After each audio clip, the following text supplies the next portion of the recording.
Happy Halloween, Bells Panthers. This is the Bells News Network, and I'm your host, Kendall Clark, with my co-host, Tristan Gardner. Here at BNN, we like to keep you guys up to date with everything going on with the Panthers.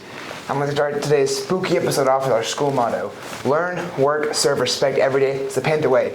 This week we have another Panther spotlight. Someone in our school district that's living our motto to its fullest. This week we are focusing on respect, and we have Mallory Meek. Her classmates have chosen her based on the respect that she shows in and out of the classroom, and we have asked her to share about what inspires her to show respect everywhere. But before we ask her, we would like to ask you to come to Coach Willis and correctly tell him each costume you see in this video. Furthermore, this goal right here will be hidden in a segment throughout this video, so make sure to keep an eye out for this little guy too. The first person to tell both to Coach Willis will win a special segment in the next episode of BNN. Now, to the Panther Spotlight. I show people respect because I believe that you should treat people the way you want to be treated, and it makes the person feel good, it makes you feel good, and I think it's the right thing to do. Thank you, Mallory. We appreciate all the respect you show. This was a great game Friday, even with the rain. Now here's Johnny Cox with a little bit more on that. Last week, our Panthers competed against the Lone Oak Buffaloes in a rainy district showdown. From the very beginning, Lone Oak had no answer for the offensive attack led by the Panther O-line and our senior backfield. Unfortunately, due to weather, we were not able to get any footage, but the final score of 78-26 is all you need to know. The Lady Panthers lost a tough one to Gunner to wrap up the regular season, but they carry a 10-2 district record into playoffs. Up next, we have Jaywalking with Jax. I'm with Lily Hilgren here with Jaywalking with Jackson.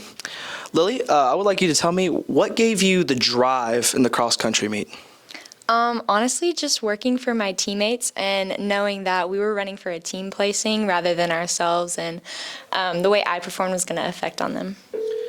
How do you think you did at the cross-country meet? I think it was a great race to go out on. I did my best, and it was close to a PR, so that's all I can ask for. That's amazing. I'm really glad y'all did well out there. Hey guys, Techie here from Techie Farm Boy. Ben, sorry if you can't tell. I'm in my Halloween costume.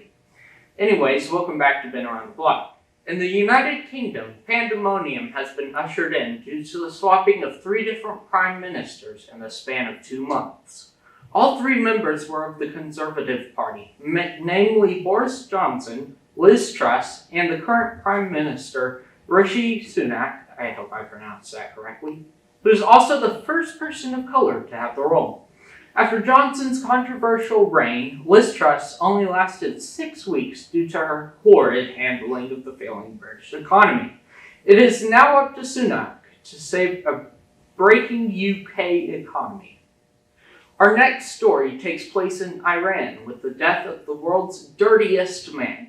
Amu Haji had made an odd commitment to not bathe in 6 whole decades and was a local commodity in his town of Deja.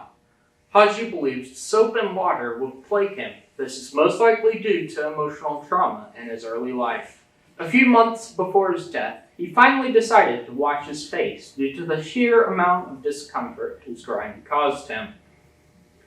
For our final story this week, there have been multiple reports of suppression caused by Google.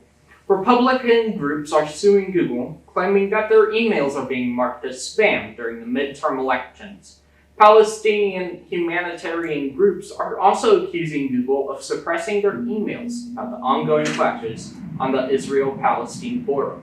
A Google representative has gone out to say that spam emails are simply filtered based on a Gmail account's actions with similar emails.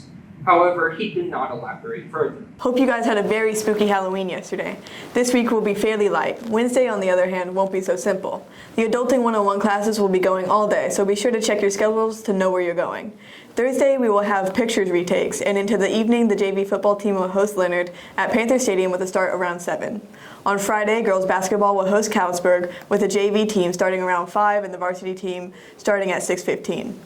Following that, the JV football team will travel to Leonard with a 7:30 kickoff. And on Saturday, the robotics team will travel to their BEST competition in Bottom. Now our chief meteorologist, Jonathan Cox. This week looks typical for early November, with highs in the mid-70s throughout the week. Tuesday and Wednesday are looking great with clear skies and light south winds. Thursday, winds will increase ahead of our next storm system, and by Friday, winds could be gusting over 30 miles an hour. This will fuel some strong to severe storms that will arrive late in the afternoon to evening. As a result, the football game has been moved to Thursday, where temps will be in the low 70s and no rain is expected. Now back to Kendall. Thanks, Jonathan. That's all for the Panthers this week.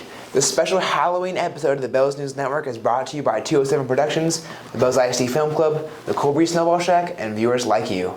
Thank you.